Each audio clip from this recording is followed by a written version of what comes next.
आमे चाषींकर सबु समस्यार समाधान माननीय मुख्यमंत्री कर जमती रेजिस्ट्रेशन प्रोब्लेम थिला तापई आमे सरलीकरण कलु एवं तांकर समय अवधि मध्य बढ़ेलु आमर अगस्ट 25 तारिख पर्यंत रेजिस्ट्रेशन हम आदि डाटा देखा ताले मध्य ठीक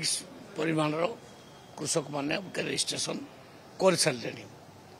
माने प्राय 13,76,000 कृषक अबिका पर्यंत रेजिस्ट्रेशन कर सारे आम तो कहलु सेल्फ डिक्लारेशन फॉर्म में साइन करदे रेजिस्ट्रेशन करवा रेजिस्ट्रेशन में किसी असुविधा ना आउ जो कटनी छटनी कथा कौच अमल कौन कटनी छटनी हो नाला अमल कटनी छटनी बहुत होता आम अमल आम ताकू कंट्रोल करूँ बहु परिमाण कंट्रोल होती आमर पॉलिसी हूँ जीरो कटनी छटनी एवं सब ऑफिसर मानक से काम लगा जाइए आगामी दिन में जो खरीफ ऋतु जो प्रोक्योरमेंट हम से ऑफिसर माने प्रत्येक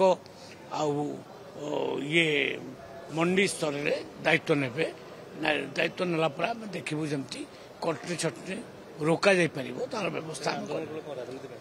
नाई सी करेंगे विरोध दल से करेंगे आम कहीं